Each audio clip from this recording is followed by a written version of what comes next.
हम आज बंजारा लाइव के जरिए भाजपा युवा मोर्चा के मंडल अध्यक्ष शाहनगर से हम बात करते हैं आज मनीष खरे जी से, जो आज हमारे उनका पूरा हाथ रहा है प्रहलाद सिंह लोधी को जिताने में, तो उनसे इसके बारे में कुछ संदेश लेना चाहते हैं।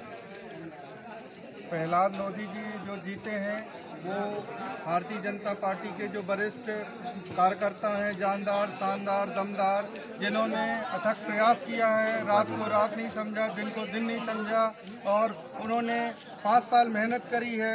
एक विरोधी विधायक थे, बहुत शक्तिशाली थे, उनसे लड़े हैं, लोगों ने अपना तिरस्कार सहा है, गालियाँ सही हैं, उसके बावजूद अपने भारतीय जनता पार्टी के लिए रात दिन मेहनत करके ये मुकाम हासिल किया है।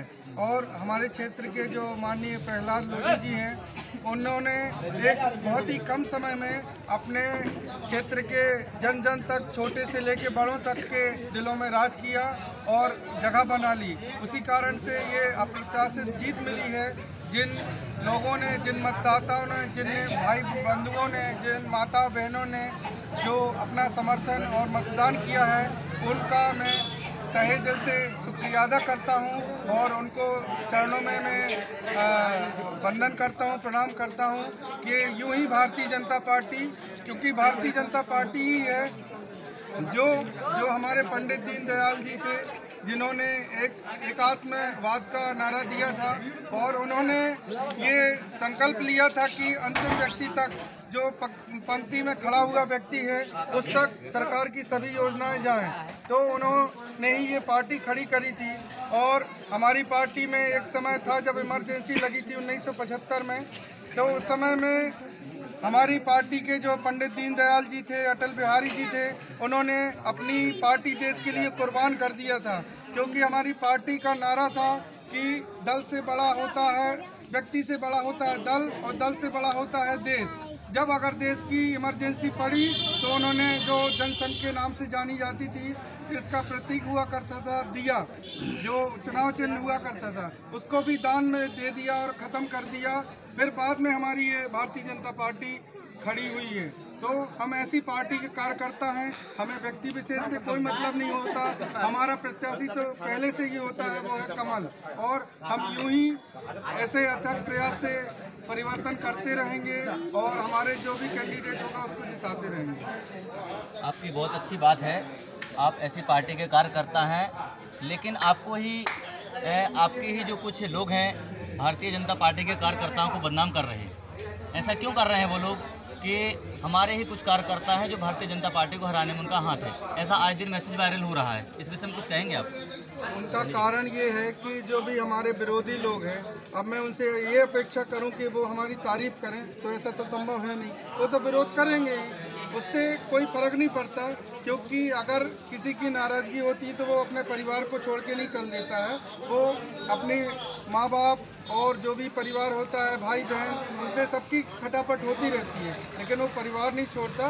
वो नाराज़गी होती रहती है, मतभेद हो सकते हैं, लेकिन मनभेद नहीं होना चाहिए। और पार्टी एक ऐसी है जिनमें विचारधारा है। ये भारतीय जनता पार्टी वो पार्टी है जो एक विचारधारा में चलती है। आपने देखा होगा कि अभी हमारा स्पष्ट बहुमत नहीं आया, लेकिन हम लोगों ने विपक्ष में बैठना पसंद किया, लेकिन हमने किसी का समर्थन नहीं लिया, क्योंकि हमारी विचारधारा उनसे बिल्कुल भी नहीं मिलती। उसका कारण यही है। सरकार कांग्रेस की बैठी हुई है, विधायक भाजपा का है, तो आप इसमें कुछ कहेंगे कि गांव का विकास या इस विधानसभा का विकास हो पाए? ये तो बिल्कुल प्रयास करेंगे, और विधानसभा में, क्योंकि भले हम लोग विपक्ष में हैं, लेकिन 109 की संख्या में हैं, और इतनी संख्या उनको हिलाने के लिए बहुत काफ़ी है। हम लोग ईंट से ईंट बजा देंगे, और हमारे क्षेत्र की जो भी मांगे हैं, जैसे शाहनगर से बोरी रोड है, और हमारी जो सोसाइटी वहाँ चली गई है शाहनगर में, उसको वापस लेके आएंगे। ये दारू का ठेका है, इसको अलग करेंगे। तो ये प्रयास हम लोग सभी लोग करते रहेंगे। और मैं देख रहा हूँ इस चुनाव में सभी युवाओं ने बढ़ चढ़ के हिस्सा लिया है, और उन्हीं युवा तरुणाई से मेरा रिक्वेस्ट है कि वो आगे चल के यूं ही इसी तरह सब सहयोग देते रहें, तो हम लोग आगे की बहुत छोटी छोटी भी लड़ाई या बड़ी बड़ी लड़ाई सब में जीत हासिल करेंगे। चुनाव से पहले ज्योतिरादित्य सिंधिया जी कह के गए थे शाहनगर में कि 30 दिन नहीं, 20 दिन नहीं, 10 दिन में किसानों का कर्जा माफ़ होगा। लेकिन कल ही हमारे सामने एक वीडियो वायरल हुआ है राहुल गांधी जी का, कि उन्होंने कहा है कि किसान कर्जा माफ़ी कोई सलूशन नहीं है। तो इसके बारे में क्या कहेंगे आप? वीडियो देखा है और उनकी करनी और कथनी में यही अंतर है, और वो पार्टी तो ऐसी पार्टी है। अब उसके बारे में मैं व्याख्यान करूंगा तो आपका भी समय ज़ाया हो जाएगा। सिर्फ उनके लिए इतना ही कहूँगा कि वो लोगों को खुद पछता रहे हैं कि जिन्होंने उनको वोट दिया, और हमारे क्षेत्रवासियों ने तो दिया है तो हम तो उनसे बोल नहीं सकते, लेकिन जहाँ से भी नहीं मिला है और ये भारतीय जनता पार्टी की सरकार नहीं बनी है, आप देखे होंगे कि भारतीय जनता पार्टी ने बिल्कुल हर एक को जन्म से लेकर मृत्यु तक और स्वर्ग तक का प्रबंध किया है। आप एक योजना ले लीजिए, चाहे आप देखिए कि जब बच्चा जन्म होता है तो 108 नंबर एम्बुलेंस लेने आती है। उसके बाद में जब बच्चा वहाँ पे हॉस्पिटल में बच्चा होता है तो उसको पैसे भी दिए जाते हैं भरण पोषण के लिए। उसके बाद में जब बच्चा बड़ा होता है तो वो जाता है पढ़ने के लिए, तो वहाँ पे मुफ्त शिक्षा है, मुफ्त उसकी जो किताबें हैं, साइकिल है, और आगे की फीस भी मुफ्त की जा चुकी है।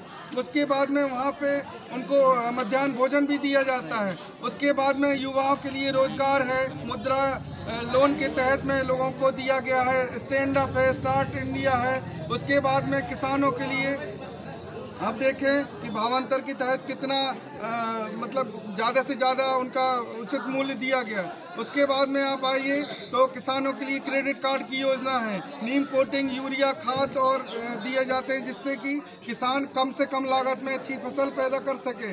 उसके अलावा इतनी सारी योजनाएं, वृद्धजनों की पेंशन है, युवाओं के लिए है। उसके बाद में आप देखिए तो तीर्थ दर्शन योजना जो मुख्यमंत्री की अनोखी योजना है, कि इतनी योजनाएं चलाई हैं, चाहे इंदिरा आवास, अपना आवास, प्रधानमंत्री आवास योजना है, कितने सारी योजनाएं मैं गिनवाऊं उसके लिए पूरा दिन कम पड़ जाएगा। वो लोगों को बाद में पता चलेगा कि उनने कर क्या दिया। आप कुछ बोलना चाहेंगे भारतीय जनता पार्टी के बारे में? आपका नाम क्या है? शाहनगर। अच्छा, भारतीय जनता पार्टी के विषय में कुछ कहना चाहेंगे आप?